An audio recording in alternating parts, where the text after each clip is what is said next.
Hello dear students, welcome to my channel the physics mentor. आज की इस class में हम रिलेशन फाइंड आउट करेंगे इलेक्ट्रिक फील्ड और पोटेंशियल के बीच में। ये बहुत ही इंपॉर्टेंट रिलेशन है। एग्जामिनेशन पॉइंट ऑफ व्यू से भी ये रिलेशन बहुत बहुत इंपॉर्टेंट है। तो हमें प्रूव करना है कि जो इलेक्ट्रिक फील्ड होती है वो minus D V over D R होती है, मतलब नेगेटिव ग्रेडियंट ऑफ पोटेंशियल होती है। ये प्रूव करेंगे। आगे हम इसको और डिस्कस करते हैं कि ग्रेडियंट क्या होता है, नेगेटिव ग्रेडियंट क्या है ना। तो ई और वी तो आपको पता है, ई इलेक्ट्रिक फील्ड है, वी पोटेंशियल है, तो इसका मतलब हुआ नेगेटिव ग्रेडियंट ऑफ पोटेंशियल, है ना। या फिर हमसे पूछा जा सकता है इलेक्ट्रिक फील्ड और पोटेंशियल के बीच में रिलेशन फाइंड आउट करो। तो यहाँ पे भी वही डायग्राम यूज़ करेंगे जो हमने पोटेंशियल फाइंड आउट करने के लिए किया था, कि अगर हमने कोई पॉइंट कंसीडर किया जहाँ पे जिसका ओ नाम रखा और वहाँ पे कोई चार्ज है, पॉइंट चार्ज, इस पॉइंट चार्ज की वजह से हम पी पॉइंट पे इलेक्ट्रिक पोटेंशियल फाइंड आउट कर रहे थे, और हमने मान लिया था कोई टेस्ट चार्ज क्यू नॉट जो इन्फिनिटी पे है। क्यू नॉट को धीरे धीरे हमने मूव किया और मान लो ए पॉइंट पे लेके आए, और ए पॉइंट से यहाँ पे इस क्यू चार्ज की इलेक्ट्रिक फील्ड शुरू हो जाती है। जब हमने इसको ए पॉइंट पे लेके आए तो हमने देखा कि अगर हम इसको फर्दर मूव करते हैं इस क्यू चार्ज की इलेक्ट्रिक फील्ड के अंदर बी पॉइंट की तरफ स्मॉल से डिस्टेंस डी एक्स से, तो हमने देखा था कि अगर स्मॉल सा डिस्प्लेसमेंट होता है तो इस पे जो फोर्स ऑफ रिपल्शन लगेगी, कूलम्बिक इंटरेक्शन हो जाएंगी ना यहाँ पे, तो फोर्स ऑफ रिपल्शन लगेगी, तो जो फोर्स लगेगी इलेक्ट्रोस्टैटिक फोर्स वो अपोजिट डायरेक्शन में लगेगी। ठीक है, जिस डायरेक्शन में मूव करें उससे अपोजिट डायरेक्शन में मूव लगेगी फोर्स। ठीक है, और इसी ही डायरेक्शन में इस पॉइंट चार्ज की इलेक्ट्रिक फील्ड भी होगी, ये भी आपने ध्यान रखना है। वही हम यहाँ पे यूज़ करें। और हमने पोटेंशियल फाइंड आउट किया था। पोटेंशियल फाइंड आउट करने के लिए हमने लिखा था कि जो स्मॉल वर्क डन होता है यहाँ पे, क्योंकि डिस्प्लेसमेंट बहुत स्मॉल है, तो स्मॉल वर्क डन जो होता है वो होता है एफ डॉट डी एक्स। इतना आपको याद होगा, और इसको मान लो इक्वेशन नंबर 1। ठीक है, और यहाँ पे देखो, यहाँ पे अब हम फोर्स की जगह इलेक्ट्रिक फील्ड लिख लेंगे। तो हमें पता है फोर्स और इलेक्ट्रिक फील्ड में क्या रिलेशन है। तो जो इलेक्ट्रिक फील्ड जो होती है that is force per unit test charge होती है ना। तो दिस इम्प्लाइज दैट एफ को हम क्या लिख सकते हैं, क्यू नॉट इन टू ई। तो जहाँ पे एफ है वहाँ पे, या फिर हम सीधा बोल सकते हैं कि यूजिंग इक्वेशन 2 इन इक्वेशन 1, तो हमने एफ की जगह क्या लिख देना है, Q naught E, using equation 2 in equation number 1।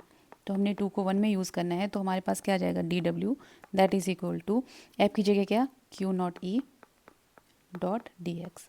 यहाँ पे भी देखो इलेक्ट्रिक फील्ड इधर को है, डी एक्स डिस्प्लेसमेंट इधर को है, इलेक्ट्रिक फील्ड और डी एक्स के बीच में एंगल बन रहा है 180 डिग्री का। तो यहाँ पे हम क्या लिख देंगे, Q naught E D x cos of 180 degree. और हमें पता है कॉस 180 क्या होता है, -1, तो minus Q naught E D x ही यहाँ पे आ गया, क्योंकि कॉस 180 डिग्री जो होता है वो -1 होता है।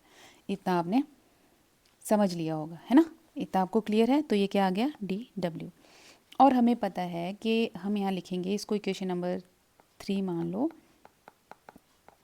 कि वी नो दैट, आपने तो इसको फुल फॉर्म में ही लिखना है अपने एग्जाम में, पर अभी हम अभी के लिए ऐसे लिख रहे हैं, वी नो दैट कि पोटेंशियल इज इक्वल टू क्या होता है, वर्क पर यूनिट टेस्ट चार्ज, है ना। ऐसे ही तो पोटेंशियल लिखा जाता है। डी वी क्या लिखेंगे हम, D W upon Q naught. तो यहाँ से हम लिख सकते हैं कि डी डब्ल्यू कितना हुआ, डी डब्ल्यू कितना हुआ, क्यू नॉट डी वी के बराबर, क्यू नॉट डी वी के बराबर। और इसको डालो इक्वेशन नंबर 4। अब यहाँ पे ध्यान से देखो, इक्वेशन 3 और इक्वेशन 4 दोनों से हमें डी डब्ल्यू की वैल्यू मिल रही है। यहाँ पे भी डी डब्ल्यू आया, यहाँ पे भी डी डब्ल्यू आया, तो हम इक्वेशन 3 और 4 को कंपेयर कर सकते हैं। तो लिखेंगे ऑन कंपेयरिंग इक्वेशंस 3 एंड 4।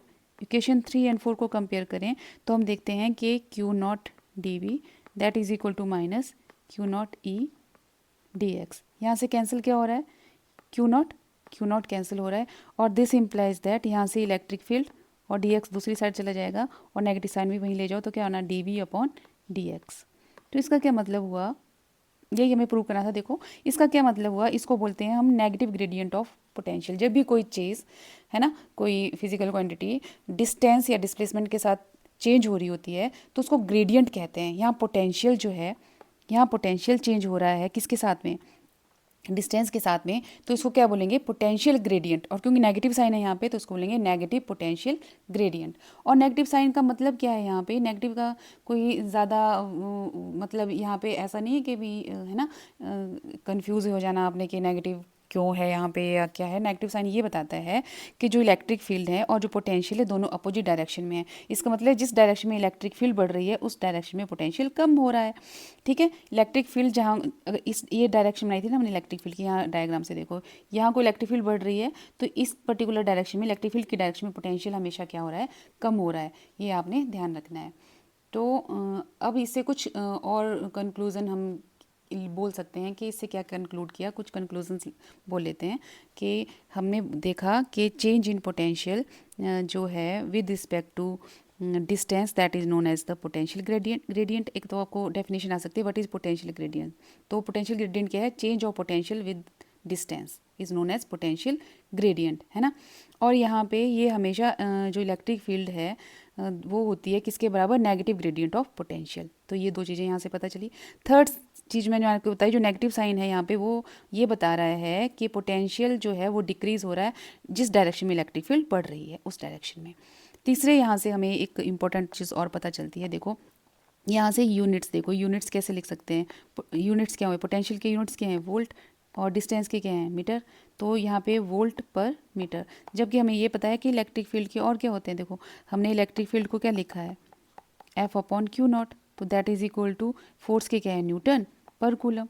तो एक न्यूटन पर कूलम होते हैं और कई जगह आपको लिखा हुआ मिलेगा वोल्ट पर मीटर। तो ये दोनों ही यूज़ होते हैं, वोल्ट पर मीटर, न्यूटन पर कूलम। तो यहाँ से जो प्रूव होता है कि इलेक्ट्रिक फील्ड के यूनिट्स क्या हैं, वोल्ट पर मीटर भी हैं।